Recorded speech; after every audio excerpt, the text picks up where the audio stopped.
Olá, boa noite, que a paz que excede todo o entendimento esteja guardando o teu coração, a tua vida, o teu lar ou o lugar onde você estiver.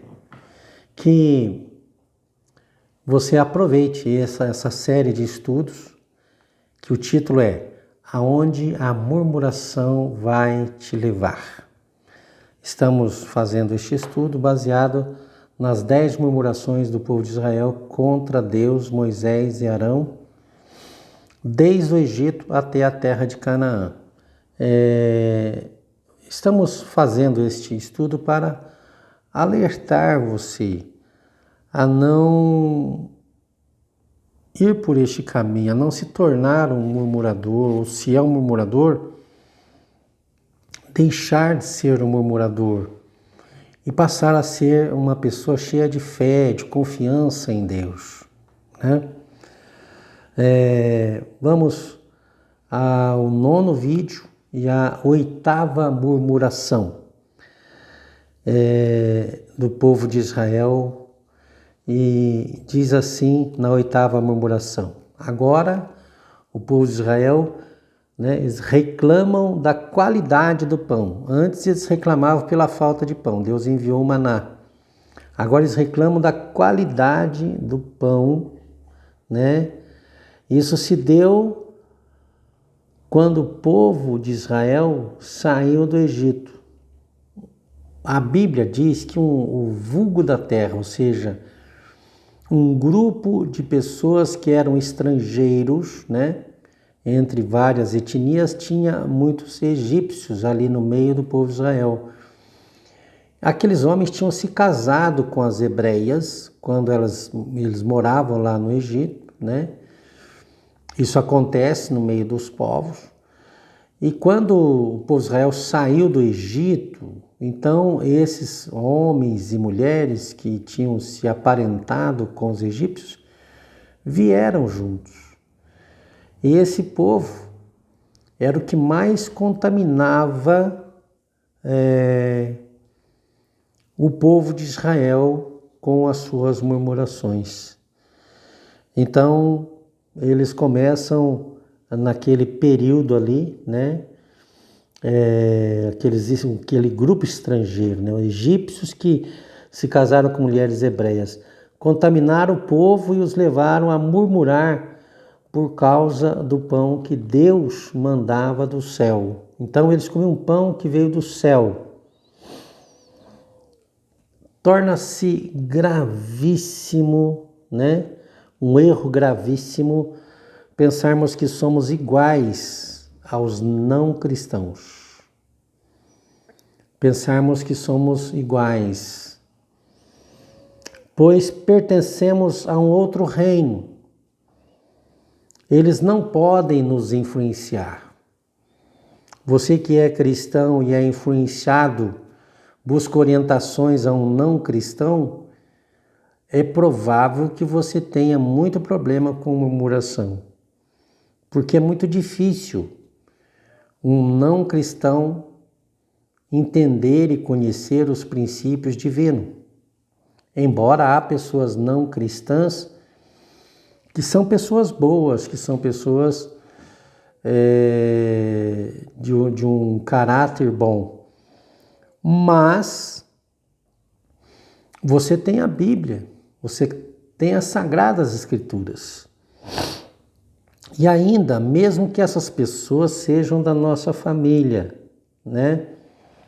Não podemos deixar que a murmuração dessas pessoas nos influencie. E isso aconteceu com o povo de Israel. Vamos lá, o texto está em Números 31 até o 34. Diz aqui: levantou-se então um vento, né? Então ali eles reclamam no versículo 6, se não me engano. Agora estamos definhando, privados de tudo, nossos olhos nada veem senão este maná. Então eles estavam reclamando do maná, né? E Lá em Êxodo eles reclamam, eles falam, a gente comia repolho, aipo e tudo, né? Esse é o texto que nós vamos ler aqui, de 31 ao 34, diz assim: levantou-se então o vento, Deus já está respondendo, enviado por Yahvé e vindo do mar, que trouxe consigo um enorme bando de codornizes e os arremessou sobre o acampamento. Elas caíram em volta do arraial em todas as direções, a uma distância de um dia de caminhada, uns 30 quilômetros, e cobriam todo o chão em montes com cerca de 1 metro de altura. Durante todo aquele dia, aquela noite, durante todo o dia seguinte, o povo passou colhendo codornizes. Nenhuma só pessoa pegou menos do que 10 homeres, barris, né, dessa espécie de codorna. Então o povo estendeu-as para secar ao redor de todo o acampamento, enquanto a carne ainda estava entre os dentes, antes que fossem digerida. No momento acendeu a ira do Senhor contra aquela multidão, e ele feriu o seu povo com uma praga terrível. Por causa desse acontecimento, o lugar passou a ser chamado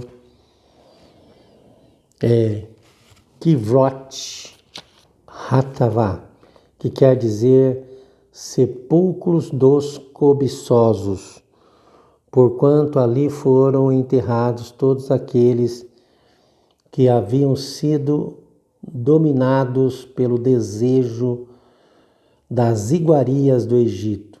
Kivot Hatavá, o povo de Israel, de Kivot Hatavá, o povo de Israel partiu para Azerote e lá acampou. Então, nesse acampamento, Kivot Hatavá, o povo, os cobiçosos, né?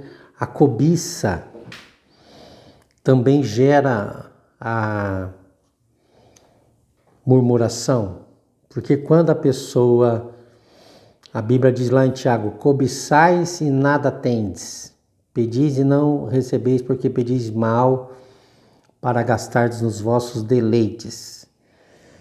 Então, a cobiça, ela vai gerar a murmuração. Quando a pessoa que está cobiçando não alcança, a tendência dela é murmurar. A cobiça é uma obra da carne. Essas coisas são pertencentes àqueles que servem ao mundo, ao sistema que governa esta era ou esta geração. E o texto aqui que nós lemos, né, nos mostra que o povo foi influenciado, o israelita foi influenciado pelos não-israelitas. Os não-israelitas que estavam com eles tinham lá no Egito uma vida boa. Eles eram livres, eles eram donos de suas situações, ao passo que o povo de Israel era escravo. Mas o povo de Israel aprendeu a admirá-los. O problema, quando nós cremos no Senhor e entregamos a nossa vida para o Senhor, é termos admiração excessiva por pessoas neste mundo que aparentemente são bem-sucedidas. E pode até haver, e tem muitas pessoas mais bem-sucedidas financeiramente ou culturalmente que você. Não é demérito nenhum para a sua vida. Você tem que aprender que você é um cidadão dos céus, uma cidadã dos céus, e que o teu nome está escrito no livro da vida. Independente do seu grau de cultura, do tanto que você tem no banco ou a influência que você tem neste mundo. Há pessoas que, por ser evangélica, acham que porque tem muita influência, são os donos de Deus, mas Deus não é comandado por ninguém. E Deus não faz acepção de pessoas. Então não é porque uma pessoa está com um grau de influência sobre muitas pessoas é que ela tem o direito de anular ou de cancelar as Sagradas Escrituras. Nada pode cancelar as Sagradas Escrituras, nada pode impedir a verdade de Deus prevalecer. Ninguém pode ir contra a verdade, senão pela verdade. Então, eu quero que você entenda a influência de uma pessoa que não confia em Deus na sua vida, seja ele uma pessoa próxima de você ou não, ela vai te causar prejuízo. O que tem que influenciar a tua vida são os princípios desta palavra, são os princípios das Sagradas Escrituras. Isso sim deve ser de influência para a sua vida. Não a palavra de uma pessoa que sequer tem temor do Senhor. Era o caso dos egípcios ali. Eles estavam ali por conveniência. O Egito estava destruído e Deus estava operando milagre constantemente no meio do seu povo. Então, para os egípcios, que eram aparentados através de casamentos com algumas hebreias, com aqueles israelitas, era conveniente para eles estarem no meio. Sempre, em qualquer igreja local, vai ter aquelas pessoas que estarão ali, mas serão como os gregos que procuraram Jesus. Quando os gregos procuraram Jesus, eles buscavam o homem perfeito para viver aqui na terra. Mas Jesus disse, se o grão de trigo caindo não morrer, fica ele só. Então Jesus disse, eu não vim para ser o homem perfeito deste mundo, o ideal para este mundo. Eu vim para morrer na cruz, para gerar filhos para Deus. Entenda, o teu chamado é para ser filho de Deus, cidadão dos céus. Isso não pode ser trocado por nenhum tipo de valor aqui na terra. Jesus, quando ele deu uma comparação do reino de Deus, ele falou assim, vou comparar o reino de Deus a um homem que ele era colecionador de pedras preciosas. E ele achou uma pedra muito preciosa. Ele colocou-a naquele campo e vendeu tudo que ele tinha e comprou aquele campo. Em outras palavras, o campo é o reino de Deus. Quando Jesus nos ensina a orar, ele fala, vocês vão orar assim, Pai nosso que estás no céu, santificado seja o teu nome, venha a nós o teu reino, é o campo. Aonde o teu espírito vai viver e se alimentar, o reino de Deus. E a pedra preciosa é o próprio Cristo. Ele é mais precioso que tudo nesta vida, mais do que a fama, mais do que o dinheiro, mais do que tudo, muito mais do que a nós mesmos.